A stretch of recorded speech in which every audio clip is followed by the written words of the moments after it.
My name is Karen Shackleton, and I'm the founder and chair of Pensions for Purpose.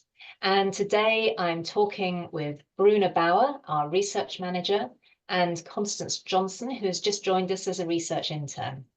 So let's start with Bruna. Could you just tell us a little bit about yourself, Bruna?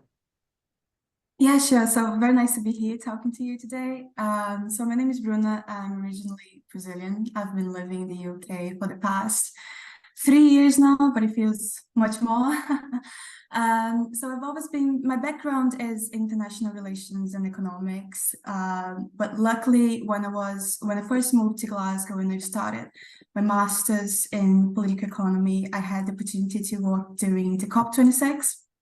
And it was just an amazing experience because it really opened my mind to the field of sustainable finance and impact investing. And it was just an amazing opportunity because it was at the very beginning of my master's program. And then it was great because then I found this kind of focus to carry on throughout my entire master's journey. Then during my master's, I've got a few internships focused on sustainable finance. I've written my thesis focused on the carbon market and some strategies to make the carbon market a little bit more successful. And I also started my internship at Pensions for Purpose, focused on research. So tell us a little bit about some of the projects that you've been working on since you joined Pensions for Purpose.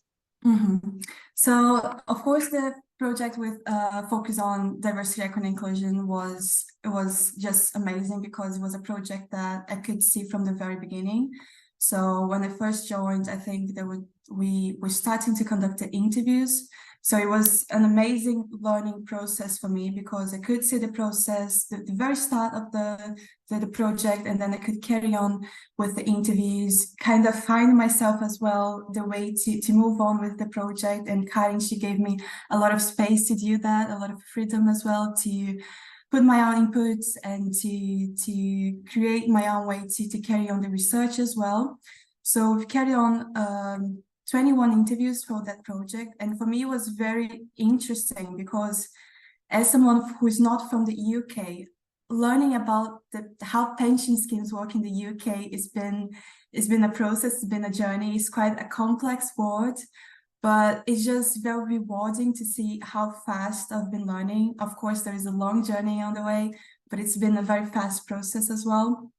And it was a project focused on diversity, equity, and inclusion, which is something that is very close to my heart as well. So that was a very, very interesting project to see how asset owners are perceiving diversity, equity, and inclusion. And then through that project, we started to implement as well a section focused on best practice in our reports.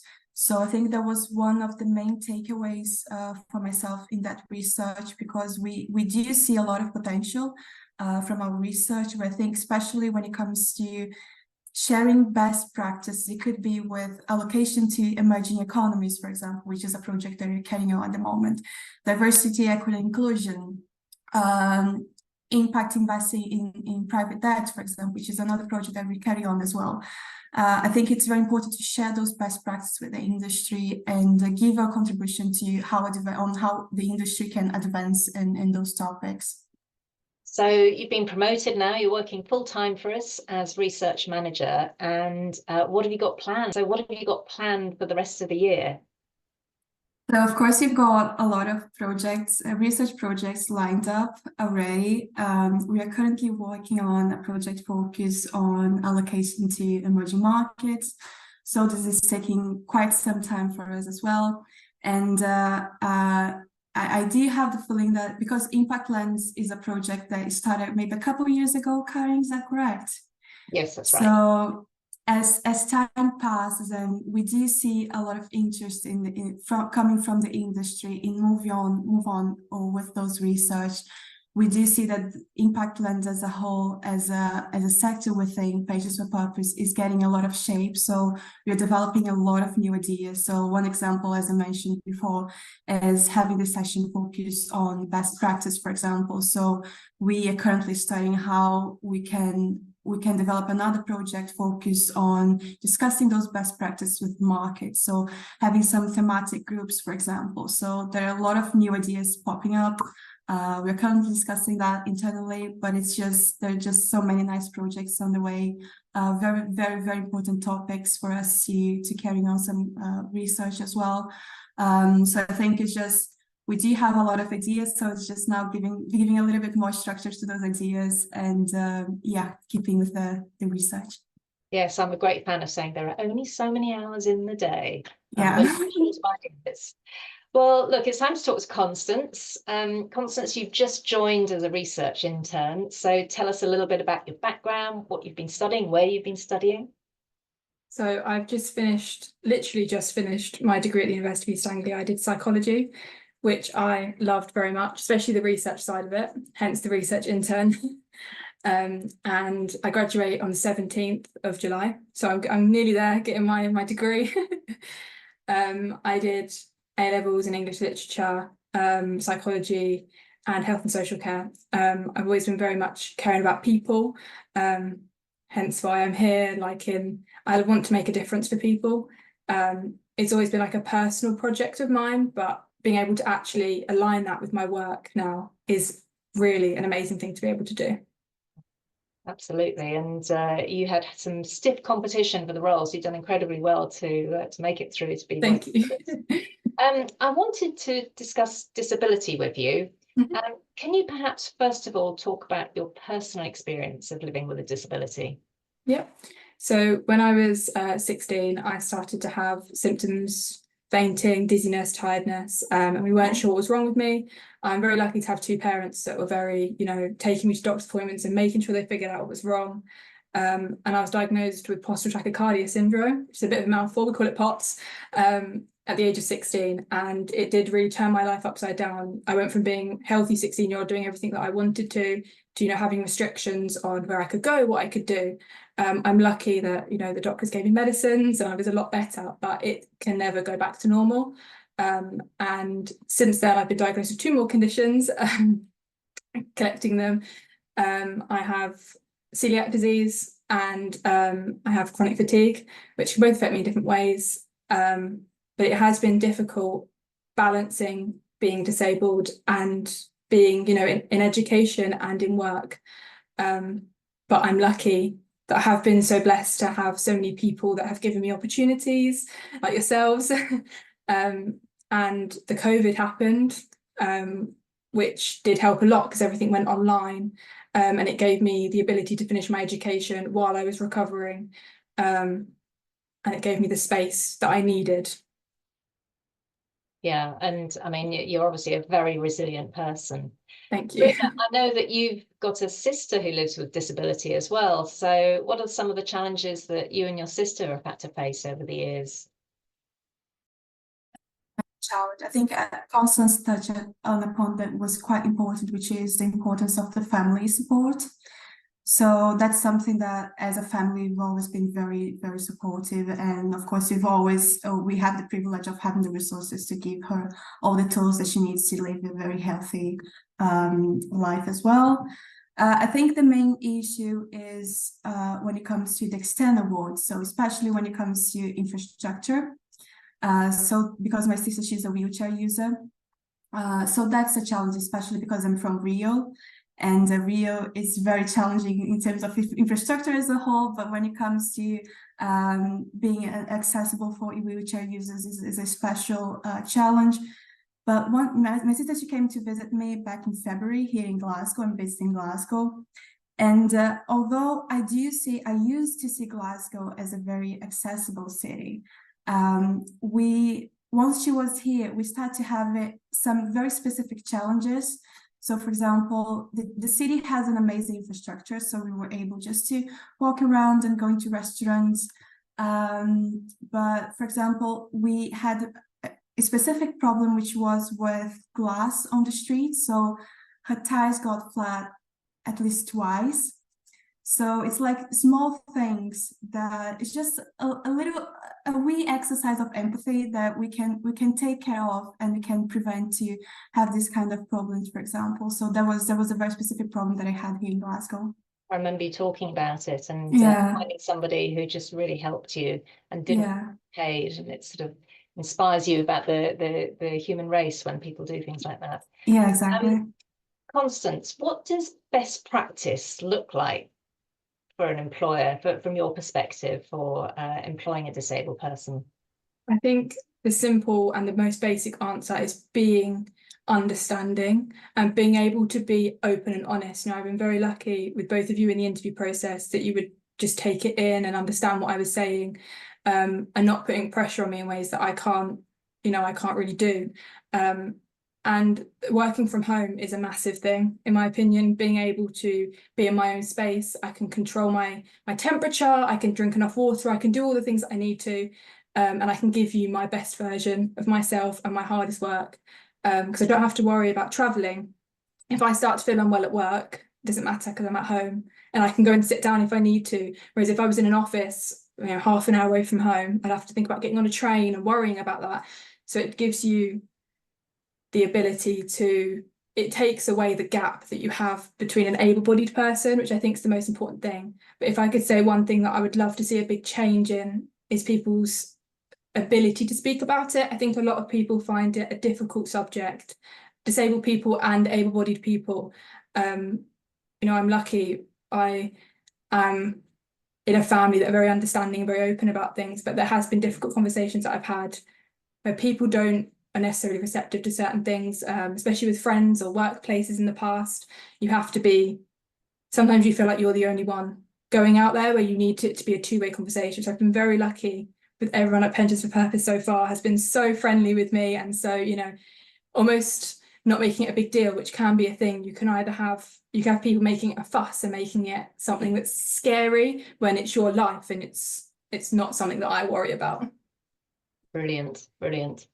Now, this is quite a difficult question for you to answer, given that you're right at the beginning of your internship, don't know much about pension funds. But pension funds, obviously, they deal with investment managers and investment consultants who are advising them about their investments. What sort of questions do you think a pension fund should be putting to their asset managers and consultants about disability, both in terms of asking questions about how they treat disability in their own organizations, but also how they think about disability in their investment companies that they invest in? And can you think of any questions that they should be asking? I think the most basic question is, like, how many disabled people do you work with? Do you have in your teams or external teams? And how happy are they? As a simple question, how fulfilled do they feel in their work? Do they feel that they're getting the most out of it? And also, do their managers feel that they're getting the most out of them? Because it's a two-way street. We need to be able to fulfill our work to the best of our abilities, but also have a life outside of at home and understand that there's so many different variables going on all the time. And I think it would be important to ask about policies and, making sure that they're flexible. I am someone with an invisible disability. You wouldn't know if I hadn't told you. But also making sure that there's people that are needing other things, that it's a conversation with that person, not you're disabled, we're going to one size fits all, because that doesn't work for disabled people. Yeah, of course. Bruna, anything that you can think of to add to that? Yeah, I think a very interesting conclusion that we've got from the DEI report is that we need to find a balance between what is quantifiable, and diversity is quantifiable. So how many disabled people are working in your company, in your organization. But I think we also need to find ways to understand whether those places are inclusive or not, and if those people, they feel that they are part of the organization, and if they're having their own needs respected as well, and that if they feel that they do have the space to grow in the company as an employee, as everybody else. So I think it's really finding the balance. Okay, we do have a policy and we want to have X employees, disabled employees, but do we have the infrastructure to receive those people? And if not, what can we do to improve the infrastructure, for example? Constance, can you tell us a little bit about Disability Pride Month? Because when you started talking to me about it, I had to look it up. So just tell us a little bit, what is it? So it's a whole month dedicated to disabled people, and it's particularly making sure that we take pride as people and who we are, but also making sure that this is a conversation that's ongoing and we're addressing ableism in every walk of life. It's in July because there was policies made in July for disabled people. There's lots of research to be done on it. And I think it's a very important thing that we do have months like this, so we can have these conversations and that everyone's talking about it and everyone's thinking about it at the same time, because it really allows us to make change and make people feel comfortable, which I think is the most important thing. So what can our members do to support Disability Pride Month? Is there anything that you'd ask them to do? Do you know, just talk. Just, you know, if you know someone disabled, reach out to them, and obviously we have to be polite, but ask a question. Is there anything that I should be doing for you? Or is there anything, you know, social media is a big thing now, sharing things on social media, getting that visibility. But I think the core of it is just conversations and breaking down stereotypes and learning. You know, there's always room to learn from people and, you know, learn about different conditions. I never knew about my own conditions until I got them. And neither did my family. I don't think I remember I mentioned it to you, Karen, in my interview, and you said, I've never heard of that. It's quite common that it is. So teaching people about things and being open to people and keeping that door open for people to communicate with you. Yeah, absolutely. Final question. What was it that attracted you to the role at Pensions for Purpose, the internship? And then the second question linking on to that, you've been through our interview process. So what advice would you give other disabled young people who are perhaps in similar positions applying for jobs at the moment? Okay. So the first question, what attracted me was two different sides of it. One was that you guys are a remote organisation, which is important for me, being able to, you know, not have to worry about things. Also, when I was scouring through your website, there was stuff about being disability confident, and seeing stuff about that being mentioned makes you instantly think that you feel safe with these people, that they understand your research, you know, being focused on, you know, different types of people. I think that's important as well. It makes me feel safe. And also I really want to make a difference. And that's what you guys do. So being able to have a job where you do make a difference, that was something that I was really passionate about, and that's why I knew as soon as I saw it, I needed to apply. And advice to other young people? For young people, I think don't be embarrassed is the first thing. You know, if you need to have a conversation with someone, that there's certain things that you struggle with, however embarrassing you find it, you can do it. And don't think that you're any different just because of your disability. You're the same as everyone else. You just have different struggles. Everyone has struggles. And just keep going. If it doesn't work the first time, it will work the second time. You know, don't let anyone tell you can't do anything. Absolutely, hear, hear. It's estimated by the World Bank that 15% of the world's population have a disability, which is a far higher number than I would have said if you'd asked me without knowing that statistic. And in the UK, the figure is estimated by the BBC to be 1 in 5. Our recent research into diversity, equity, inclusion, as Bruna mentioned earlier, has highlighted that pension funds need to focus more on DE&I in their underlying investments.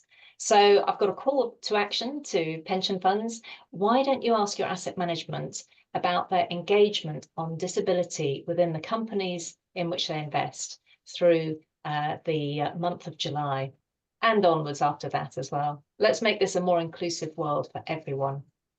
Bruna, Constance, thank you ever so much. Really interesting conversation, and thank you everybody for listening. Bye-bye.